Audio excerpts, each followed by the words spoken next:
უფალი კრიშნას მოვლინება. ოდესღაც სამყაროს მრავალი მეფის ჭარბი სამხედრო ძალა ამძიმებდა. სინამდვილეში ეს მეფეები დემონები იყვნენ, მაგრამ თავს სამეფო წრის წარმომადგენლებლად აჩვენებდნენ. მთელი სამყარო წუხდა იმ დროს და დემონ მეფეთა მიერ შექმნილი საფრთხის გამო დედამიწის გამგებელი ღვთაება სახელად ფუმი უფალ ბრაჰმასთან მივიდა. მან ძროხის სახე მიიღო, თვალცრემლიანი წარსდგა ბრაჰმას წინაშე და ნაღვლიანი მოთქვამდა უფლის თანაგრძნობის გასაღვიძებლად. ფუმიმ დედამიწის სავალალო მდგომარეობის შესახებ უამბო მას. ამის მოსმენამ დაამწუხრა უფალი ბრაჰმა და იგი მაშინვე გაეშურა რძის ოკეანისკენ, სადაც უფალი ვიშნუ ცხოვრობს. უფალ ბრაჰმას თან ახლდა ყველა ნახევარღმერთი, უფალი შივას წინამძღოლობით და ფუმიც მათ გაჰყვა. რძის ოკეანესთან მისვლისთანავე უფალმა ბრაჰმამ დაიწყო უფალი ვიშნუს მოხმობა, რომელმაც ტახის ტრანსცენდენტული სახით მოვლენილმა ოდესღაც პლანეტა დედამიწა გადაარჩინა. ვედურ მანტრებში მოცემულია განსაკუთრებული ლოცვა, რომელსაც პურუშა სუქტა ეწოდება. როგორც წესი, ნახევარღმერთები ვიშნუს ღმრთების უზენაეს პიროვნებას პურუშა სუქტას გალობით სცემენ თაყვანს. ცნობილია, რომ პლანეტაზე მყუდროების დარღვევისთანავე ყოველი პლანეტის გამგებელ ღვთაებას შეუძლია მიმართოს სამყაროს უმაღლეს უფალს, ბრაჰმას, რომელსაც უნარი შესწევს დაუკავშირდეს უზენაეს უფალ ვიშნუს, მაგრამ არა უშუალოდ, არამედ რძის ოკეანის ნაპირიდან. ამ სამყაროში არსებობს პლანეტა შვედატვიპა და მასზე რძის ოკეანე მდებარეობს. სხვადასხვა ვედურ ნაწარმოებებში ნათქვამია, რომ როგორც დედამიწაზე ხვდებით მარილიანი წყლის ოკეანეს, ასევე მრავალი სახის ოკეანი არსებობს სხვა პლანეტებზეც. ზოგან რძის ოკეანეა, ზოგან ზეთის, ღვინისა და ასე შემდეგ. ღმრთების უზენაესი პიროვნების ქსიროდაკაშაე ვიშნუს დასაკმაყოფილებლად ნახევარღმერთები პურუშა სუქტა ლოცვას წარმოთქვამენ. ვინაიდან იგი რძის ოკეანეზეა გაწოლილი, მას ქსიროდაკაშაე ვიშნუ ჰქვია. იგია ღმრთების უზენაესი პიროვნება ამ სამყაროში ყოველი ინკარნაციის წყარო. როდესაც ნახევარღმერთებმა ღმრთების უზენაესი პიროვნებისადმი ლოცვა პურუშა სუქტა აღავლინეს, პასუხი თითქოს არ მოესმათ. მაშინ უფალი ბრაჰმა მედიტაციას მიეცა და უფალი ვიშნუსგან ეპისტოლე მიიღო. შემდეგ ბრაჰმამ ეპისტოლე ნახევარღმერთებს გადასცა.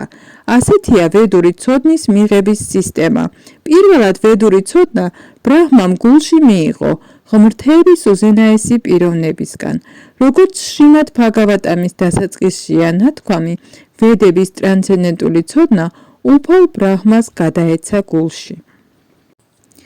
აქაც ამავე გზით მხოლოდ ბრაჰმას შეეძლო უფალი ვიშნუს მიერ გადმოცემული ეპისტოლის გაგება, რომელიც მან მაშინვე ნახევარღმერთებს აცნობა, რათა მათ დაუყოვნებლივ ემოქმედათ. ეპისტოლეში ნათქვამი იყო, რომ სულ მალე დედამიწას მოევლინებოდა ღმრთების უზენაესი პიროვნება, თავისი უმაღლესი ძლევამოსილი ენერგიებით და ვიდრე იგი დემონთა განადგურებისა და ერთგულთა დამკვიდრების მისიის შესრულებისთვის პლანეტა დედამიწაზე იქნებოდა, ნახევარღმერთებიც მასთან დარჩებოდნენ დასახმარებლად. ყველანი დაუყოვნებლივ უნდა დაბრუნებულიყო იადოს დინასტიის ოჯახში, უნდა დაბადებულიყვნენ, სადაც გარკვეულ დროს უფალი მოევლინებოდა. თავად ღმრთების უზენაესი პიროვნება კრიშნა მოევლინა ვასუდევას შვილად, მანამდე კი ყველა ნახევარღმერთი ცოლებთან ერთად სხვადასხვა ღვთისმოსავ ოჯახებში მოევლინა, რათა უფლისათვის მისი მისიის შესრულებაში დახმარება გაეწიათ. ნახევარღმერთები დედამიწაზე უფლის საამებლად უნდა გამოცხადებულიყვნენ. სხვაგვარად რომ ვთქვათ, ნახევარღმერთია ნებისმიერი ცოცხალი არსება, რომელიც მხოლოდ უფლის სიამოვნებისთვის ცხოვრობს. ნახევარღმერთებს ისიც აუწყეს, რომ უფალი კრიშნას სრული ნაწილი, ანანტა, რომელსაც სამყარო თავისი მილიონობით თავით უკავია, აგრეთვე მოევლინება უფალი კრიშნას გამოცხადებამდე. მათ აცნობეს აგრეთვე, რომ უზენაესი უფლის ჩანაფიქრის შესასრულებლად მას განპირობებულ სულთა მომაჯადოებელი ვიშნუს გარეკანი ენერგია მაიაც მოჰყვება. როდესაც უფალმა ბრაჰმამ ყველა პრაჯაპატის ანუ სამყაროს მოსახლეობის წინაპართა მამამ ნახევარღმერთებსა და ფუმის ყველაფერი ამცნო და ტკბილი სიტყვებით დაამშვიდა, იგი გაეშურა თავის სავანეში, უმაღლეს მატერიალურ პლანეტაზე, რომელსაც ბრაჰმალოკა ეწოდება. იადუს დინასტიის წინამძღოლი შურასენა მართავდა ქვეყანა მათურას, აგრეთვე შურასენას სახელით ცნობილ მხარეს. მეფე შურასენას მმართველობის წყალობით მათურა იადუს მეფეთა სატახტო ქალაქად იქცა. ამის მიზეზი გახლდათ ისიც, რომ იადუს დინასტიის წევრები დიდი ღვთისმოსაობით გამოირჩეოდნენ და იცოდნენ, რომ მათურა ის ადგილია, სადაც როგორც დვარაკაში უფალი შრი კრიშნა მუდმივად ცხოვრობს. ერთხელ ვასუდევა შურასენას ვაჟი დევაკიზე დაქორწინების შემდეგ ახლად შერთულ ცოლთან ერთად ეტლით შინ მიემგზავრებოდა. დევაკის მამას დევაკას ძალიან უყვარდა ქალიშვილი და დიდძალი მზითვი გაატანა მას. მან მისცა ოქროთი მორთული ასობით ეტლი. ამ დროს კამსას უგრასენას შვილს თავისი დის დევაკის საამებლად ხელი მოეკიდა ვასუდევას ცხენების აღვირისთვის და მიუძღოდა მათ. ვედური ჩვეულების თანახმად, როდესაც ქალი თხოვდება, დადა სიძე შინ ძმას მიჰყავს. ახლად გათხოვილმა ქალმა მამის ოჯახთან განშორება ძალიან რომ არ განიცადოს. ძმა აცილებს მას მამანთილის სახლამდე. დევაკას მიერ გატანებულ მზითვებში შედიოდა ოქროს გირლანდებით მდიდრულად მორთული 400 სპილო, 15,000 მოკაზმული ცხენი და 1800 ეტლი. ამასთანავე მისი ბრძანებით 200 ლამაზმანი უნდა გაჰყოლოდა მის ქალიშვილს.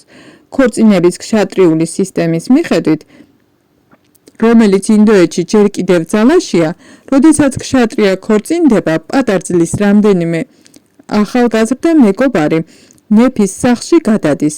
დედოფლის თანმხლებლებს მოახლეებს უწოდებენ, მაგრამ სინამდვილეში ისინი მისი მეგობრები არიან. ასე მოსდგამს უხსოვარი დროიდან. ყოველ შემთხვევაში კვალს შეიძლება 5,000 წლით უკან უფალი კრიშნას ჩამოსვლამდე მივყვათ. ასე რომ ცოლთან ერთად ვასუდევამ 200 ლამაზმანი მიიყვანა შინ. ეტლით მიმავალ მეფე პატარძალს ამ ბედნიერი წუთის აღსანიშნავად სხვადასხვა მუსიკალური საკრავით მიაცილებდნენ. ისმოდა ნიჟარების, საყვირების, დოლებისა და დაფთაფების ხმა. საამო იყო მათ მიერ ერთდროულად გამოცემული ბგერები. პროცესია მეტად მხიარულად მიემართებოდა. კამსა კი ეტლს მიუძღვებოდა, რომ უცებ ზეციდან კამსას გასაგონად საოცარი ხმა გაისმა. რასულელი ხარ კამსა, შენი დისა და სიძის ეტლს მიუძღვები და არც კი იცი, რომ მისივე მერვე შვილის წერა უნდა გახდე. კამსა გახლდათ უგრასენას შვილი, ფოჯას დინასტიიდან. ნათქვამია, რომ ფოჯას დინასტიის მეფეთა შორის კამსა ყველაზე დემონური თვისებებით გამოირჩეოდა. ზეციდან წინასწარმეტყველების მოსმინისთანავე, იგი თმაში წდა დევაკის და ხმლით განგმირვა დაუპირვა. კამსას საქციელმა გააკვირა ვასუდევა და ბოროტი ურცხვი ცოლისძმის დასამშვიდებლად დიდი გონიერებითა და სიმტკიცით შემდეგი სიტყვები წარმოთქვა. ჩემო ძვირფასო ცოლისძმაო, კამსა, ბოჯას დინასტიაში შენ ყველაზე სახელოვანი მეფე ხარ და ხალხი გიცნობს როგორც უდიადეს მეომარსა და გულად მეფეს. ასე რამ ახალ გაშფოთა, რომ მზად ხარ მოკლა შენივე და თანაც მისი ქორწილის ასეთ მნიშვნელოვან დროს. ასე რად გეშინია სიკვდილისა, დაბადებას სიკვდილიც ახლავს, ყდომა დაბადების დღიდანვე იწყება. ვთქვათ 25 წლისა ხარ, ეს იმას ნიშნავს, რომ უკვე 25 წელია კვდები. კვდები ყოველ წუთს, ყოველ წამს. მაშ ასე რატომ უნდა გაშინებდეს სიკვდილი? ბოლოს და ბოლოს იგი გარდაუვალია. შეიძლება დღეს მოკვდე, ან 100 წლის მერე. სიკვდილს გვერდს ვერ აული. რატომ უნდა გეშინოდეს? სინამდვილეში, სიკვდილი არსებული სხეულის განადგურებას ნიშნავს. როგორც კი არსებული სხეული მოქმედებას წყვეტს და მატერიალური ბუნების 5 ელემენტს ერთვის, სხეულში მყოფი ცოცხალი არსება ახლანდელი მოქმედებების მიხედვით ახალ სხეულს იღებს. ეს გავს ქუჩაში მოსიარულე კაცს, რომელიც მხოლოდ მაშინ წევს მეორე ფეხს, როდესაც რწმუნდება, რომ პირველი მყარად უდგას მიწაზე. ამგვარად, სხეულები ერთი მეორეს მიყოლებით იცვლება და სულით სხეულიდან სხეულში გადასახლდება. ცოცხალი არსებაც იცვლის სხეულს, როდესაც მაღალი ძალაუფლების მქონე პირები მისი მომავალი სხეულის საკითხს გადაწყვეტენ. ვიდრე ცოცხალი არსება ამ მატერიალურ სამყაროში განპირობებულ მდგომარეობაში იმყოფება, ერთი მეორეს მიყოლებით უნდა მიიღოს მატერიალური სხეულები. ბუნების კანონების თანახმად, მომავალი სხეული მას ამ სიცოცხლეში შესრულებული მოქმედებებისა და მათი შედეგების მიხედვით ეძლევა. ეს სხეული იმ სხეულებს აკავს სიზმარში რომ ხედავთ ხშირად. ძილის დროს მრავალი სხეული წარმოგვესახება. გვინახავს ოქრო, თაც გვინახავს, ასე რომ ამ ორი ცნების შეერთებით სიზმარში შეიძლება ოქროს მთა ვიხილოთ. ზოგჯერ სიზმარში ვხედავთ, რომ მფრინავ სხეულს ფლობთ და ამ დროს მთლიანად გვავიწყდება აწინდელი სხეული. ასე იცვლება ეს სხეულებიც. სიზმარში შეიძლება უამრავ ახალ სხეულს შეხვდე, მაგრამ გამოღვიძებისთანავე ყველა გვავიწყდება. სინამდვილეში კი ეს მატერიალური სხეულები ჩვენი ჭკუის ქმედების ნაყოფია, მაგრამ ამჟამად წარსული სხეულები არ გვახსოვს. ცვალებადია ჭკუის ბუნება, ზოგჯერ რაღაცას ღებულობს და იმავეს მაშინავე უარყოფს. მიღება და უარყოფა წარმოადგენს ჭკუისთვის დამახასიათებელ ქმედებას. გრძნობათა დაკმაყოფილების 5 ობიექტთან, ფორმასთან, გემოსთან, სუნთან, ბგერასთან და შეხების საგანთან კონტაქტში. სპეკულაციური გზით ჭკუა გრძნობათა დაკმაყოფილების ობიექტებს უკავშირდება და როგორც კი ცოცხალი არსება გარკვეული სახის სხეულს მოისურვებს, იგი ღებულობს მას, ასე რომ სხეული მატერიალური ბუნების მიერაა ნაბუწები. ცოცხალი არსება იღებს სხეულს და კვლავ მატერიალურ სამყაროში ექცევა, რათა მოცემული სხეულის მიხედვით დატკბეს ან დაიტანჯოს. თუ კი გარკვეული სახის სხეული არ გვექნა, ვერ დავტკბებით ან დავიტანჯებით წარსულ ცხოვრებიდან გადმოყოლილი ფსიქოლოგიური მიდრეკილებების შესაბამისად. სინამდვილეში, კონკრეტული სახის სხეული სიკვდილის ჟამს ჭკუის მდგომარეობის მიხედვით გვეძლევა. მათი პლანეტები, მზე, მთვარე და ვარსკვლავები ირეკლება სხვადასხვა სითხეებში, როგორიცაა წყალი, ზეთი და ერბო. ანარეკლი სითხის მოძრაობის მიხედვით მოძრაობს. წყალზე მთვარის ანარეკლს ვხედავთ და წყლის მოძრაობის გამო გვეჩვენება, რომ მთვარეც მოძრაობს, მაგრამ სინამდვილეში ასე არ არის. სწორედ ასევე, ჭკუის მონაგონის შედეგად ცოცხალი არსება სხვადასხვა სხეულებს იძენს, თუმცა სინამდვილეში ამგვარ სხეულებთან არაფერი აქვს საერთო. მაგრამ ილუზიის გამო მაიას გავლენით მოჯადოებულს გონია, რომ გარკვეული სახის სხეულს ეკუთვნის. ასეთია განპირობებული სიცოცხლე. დაუშვათ ცოცხალი არსება უკვე ადამიანის სხეულშია. მისი წარმოდგენით იგი ადამიანთა საზოგადოებას, გარკვეულ ქვეყანას ან გარკვეულ ადგილს ეკუთვნის. იგი ამგვარად განსაზღვრავს საკუთარ თავს და ტყუილუბრალოდ იმზადებს მეორე სხეულს, რომელიც სულ არ სჭირდება. სხვადასხვა სახის სხეულები ამგვარი სურვილებისა და ჭკუის მონაგონის შედეგად არსებობს. მატერიალური ბუნების დამფარავი გავლენა იმდენად ძლიერია, რომ ცოცხალი არსება ნებისმიერ მიღებულ სხეულში კმაყოფილებას განიცდის და დიდი სიამოვნებით ეგუება მას. ამიტომ გევედრები, ნუ მიყვები შენი ჭკუისა და სხეულის კარნახს. ასე ემუდარებოდა ვასუდევა კამსას, ბოროტად ნუ მოექცეოდა მის ახალ გაბედნიერებულ დას. ადამიანი არავის უნდა ექცეოდეს ბოროტად, რამე თუ ბოროტებაა მიზეზი შიშისა, როგორც ამ ქვეყნად, ასევე იმ ქვეყნადაც, როდესაც ადამიანი იამარაჯას სიკვდილის შემდეგ დამსჯელი ღმერთის წინაშე წარსდგება. ვასუდევა დევაკის სახელით ემუდარებოდა კამსას, ეუბნებოდა, რომ იგი მისი უმცროსი და იყო. ამას იგი სთხოვდა სასიკეთო ჟამს, ქორწინების დროს. უმცროსი და და ძმა შვილებივით მფარველობას საჭიროებენ. ვითარება იმდენად საფრთხილოა, არწმუნებდა ვასუდევა, რომ მოკლა კიდეც იგი, შენივე ღირსებას შელახავ. კეთილი დარიგებითა და ფილოსოფიური მსჯელობებით ცდილობდა ვასუდევა კამსას დამშვიდებას, მაგრამ ეს შეუძლებელი იყო, ვინაიდან კამსას დემონებთან ჰქონდა საქმე. დემონებთან ურთიერთობის გამო იგი თვითონაც მუდამ დემონად რჩებოდა, მიუხედავად იმისა, რომ დიდ სამეფო ოჯახში გახდა დაბადებული. კეთილ დარიგებას დემონი არაფრად აგდებს, იგი სწორედ მეურჯულებელ ქურდს გავდა, რომელსაც შეიძლება ზნეობა ასწავლო, მაგრამ ეს მაინც უშედეგო იქნება. ამასთანავე ბუნებით დემონურსა და ურწმუნოს არ შეუძლია კეთილი დარიგების მიღება, რაც არ უნდა ავტორიტეტული იყოს ის. ამით განსხვავდებიან ნახევარღმერთი და დემონი. ვინც კეთილი დარიგებების მიღებასა და მათთან ახლად ცხოვრებას ცდილობს, ნახევარღმერთად იწოდება, ხოლო ვისაც არ შეუძლია ამგვარი კეთილი დარიგების მიღება, დემონი ჰქვია. კამსას დამშვიდება რომ ვერ შეძლო, ვასუდევა დაფიქრდა, როგორ დაეცვა თავისი ცოლი დევაკი, მოახლოებული საფრთხისგან. გონიერი ადამიანი შეძლების დაგვარად უნდა შეეცადოს ხიფათის თავიდან აცილებას, მაგრამ თუ მთელი გონივრული მოქმედებების მიუხედავად ადამიანი მაინც ვერ აარიდებს თავს საშიშროებას, მას ბრალი არაფერში მიუძღვის. ადამიანმა ყველაფერი უნდა გააკეთოს თავისი მოვალეობის შესასრულებლად, მაგრამ თუ მცდელობა მარცხით უმთავრდება, ეს მისი ბრალი აღარაა. ვასუდევა ასე ფიქრობდა თავის ცოლზე. უმჯობესია ჯერ დევაკის სიცოცხლეს ვიხსნი. მოგვიანებით თუ ბავშვები გაჩნდებიან, მათ გადარჩენაზე ვიზრუნებ. მერე გაიფიქრა, თუ მომავალში ისეთი ბავშვი მეყოლება, რომელიც როგორც კამსა ფიქრობს, მის მოკვლას შეძლებს, მაშინ დევაკიცა და ბავშვიც გადარჩებიან. ვინაიდან შეუცნობელია განგების კანონი, მაგრამ ახლა როგორმე ჩემი დევაკის სიცოცხლე უნდა ვიხსნა. გადაჭრით ვერ ვიტყვით, როგორ უკავშირდება ცოცხალი არსება გარკვეული სახის სხეულს, ისევე როგორც დაბეჯითებით ვერ ვიტყვით, როგორ ეკიდება ტყეში მოგიზგიზე ცეცხლი გარკვეულ ხეებს. ქარის გავლენით ცეცხლი ზოგჯერ ერთ ხეს გადაუვლის და მეორეს ეკიდება ხოლმე.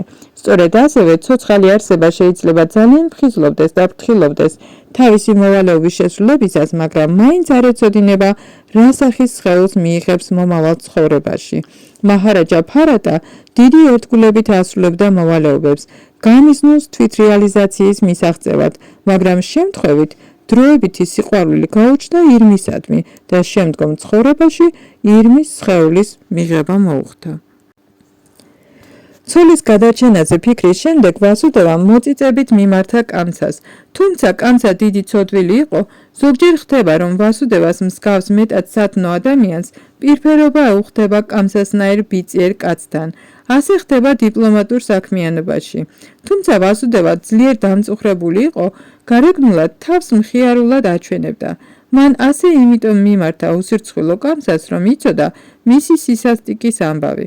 ვასუდევამ უთხრა კამსას, ძვირფასო ცოლის ძმაო, გთხოვ, გაითვალისწინე, რომ შენი დისგან არავითარი საფრთხე არ გემუქრება. ხიფაც ელი იმის გამო, რომ ზეციდან წინასწარმეტყველების ხმა ჩაგესმა. საშიშროება მოგელის შენი დისწულებისგან, რომლებიც ჯერ არ გაჩენილან და ვინ იცის, მომავალში ან გაჩნდებიან, ან არა.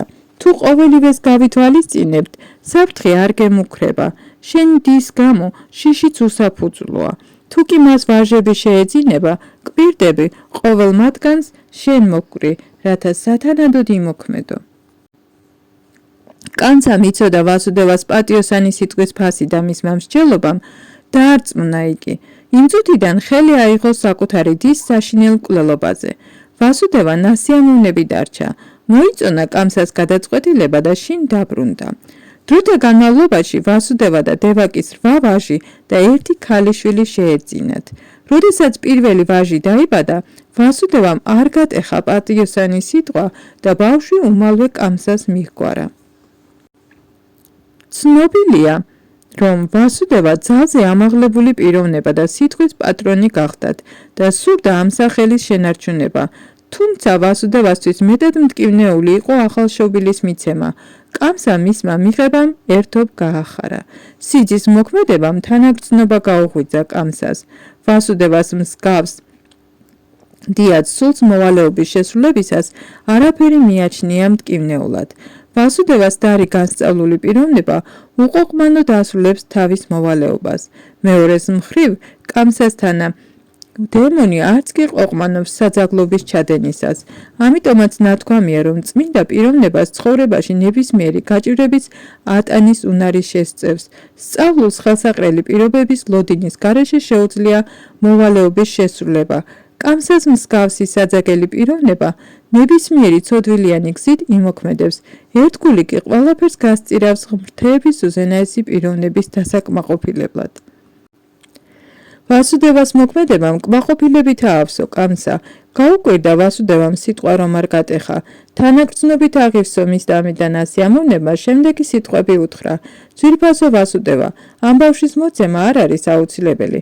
მე გავიგონე რომ შენი და დევაკის მერვე შვილი მომკლავს. ტყუილად რატომ უნდა წაგართვა ეს ბავშვი, შეგიძლია უკან წაიყვანო. ვასუდევა შინ დაბრუნდა თავის პირმშოსთან ერთად. თუმცა კამსას მოქმედებებით ნასიამოვნები დარჩა, არ ჯეროდა, ვინაიდან იცნობდა კამსას მერყევ ბუნებას. ურწმუნოს პატიოსანის სიტყვის შენახვა არ შეუძლია. მას ვინც გრძნობებს ვერ იმორჩილებს, მტკიცე ნებისყოფა ვერ ექნება. დიდმა პოლიტიკოსმა ჩანაკია პანდიტმა თქვა, ნუ რასოდეს ენდობი დიპლომატსა და ქალს. ვინც თავშეუკავებლად ეძლევა გრძნობათა დაკმაყოფილებას, სამართლიანი ვერასოდეს იქნება და არც რწმენა შეიძლება მისი. ამ დროს კამსასთან დიადი ბრძენი ნარადა მივიდა. მას შეატყობინეს, რომ კამსა თანაგრძნობით აღივსო ვასუდევას მიმართ და პირველი შვილი დაუბრუნა. ნარადას სურდა შეძლების დაგვარად დაეჩქარებინა უფალი კრიშნას გამოცხადება. ამიტომ აცნობა კამსას, რომ ნანდა მაჰარაჯა, მენახირე კაცები და გოგონები, აგრეთვე მენახირეების ცოლები ვრინდავანში და მეორეს მხრივ ვასუდევას მამა შურასენა და იადოს დინასტიის ვრშნის ოჯახში დაბადებული მთელი მისი ნათესავები უფლის გამოცხადებას ელოდნენ. ნარადამ გააფრთხილა კამსა, მორიდებოდა ამ ოჯახებში დაბადებულ მეგობრებს, კეთილის მსურველებსა და ნახევარღმერთებს. კამსას მსგავსად მისი მეგობრებიც და ვეზირებიც დემონები იყვნენ. დემონებს ყოველთვის ეშინიათ ნახევარღმერთებისა. ნარადასაგან სხვადასხვა ოჯახებში ნახევარღმერთების მოვლინების ამბის შეტყობისთანავე კამსამ ყურებიც ქვიტა. იგი მიხვდა, რომ რადგან ნახევარღმერთები უკვე მოელინენ, უფალი ვიშნუც მალე უნდა მოსულიყო. მან მაშინვე შეიპყრო და ციხეში ჩაყარა თავისი სიძე, ვასუდევა და და დევაკი. ციხეში რკინის ჯაჭვებით შებორკილ ვასუდევასა და დევაკის ყოველ წელს ვაჟი უჩნდებოდათ, ხოლო კამსა ფიქრობდა რა, რომ თითოეული მათგანი ვიშნუს ინკარნაცია იყო, ერთი მეორეს მიყოლებით ხოცავდა მათ. მას განსაკუთრებით მერვე შვილისა ეშინოდა, მაგრამ ნარადას სტუმრობის შემდეგ იმ დასკვნამდე მივიდა, რომ ნებისმიერი ბავშვი შეიძლება კრიშნა ყოფილიყო. ამიტომ ერჩივნა, ცოცხალი არ დაეტოვებინა არც ერთი შვილი, რომელიც დევაკისა და ვასუდევას გაუჩნდებოდათ. კამსას ეს აქციელი არ არის ძნელი გასაგები. მსოფლიოს ისტორიაში არსებობს უამრავი მაგალითი, როცა საკუთარი პატივმოყვარეობის დასაკმაყოფილებლად სამეფო გვარის წევრები კლავდნენ მამას, ძმას, ან მთელ ოჯახს და მეგობრებს. გასაკვირი ამაში არაფერია, ვინაიდან ბილწი პატივმოყვარეობის დასაკმაყოფილებლად დემონებს ნებისმიერის მოკლა შეუძლიათ. ნარადას წყალობით კამსამ თავის წინა ცხოვრება დაინახა. მან გაიგო, რომ წინა დაბადებაში იყო დემონი, სახელად კალანები და რომ იგი ვიშნუმ გამოასალმა სიცოცხლეს. დაიბადა რა ფოჯას ოჯახში, გადაწყვეტა იადოს დინასტიის უულმობელი მტერი გამხდარიყო. კრიშნას დაბადება მათ ოჯახში იყო მოსალოდნელი და კამსა ძლიერ შეაშფოთა იმ გარემოებამ, რომ როგორც წინა ცხოვრებაში კრიშნა ახლაც მოკლავდა მას. პირველ რიგში მამამისი უგრასენა დაატუსაღა, ვინაიდან იგი იადოს, ფოჯასა და ანთარკას დინასტიებში ყველაზე ძლევამოსილი მეფე იყო. მან ვასუდევას მამის, შურასენას სამეფოც დაიკავა და ამ ადგილთა მეფედ გამოაცხადა თავი.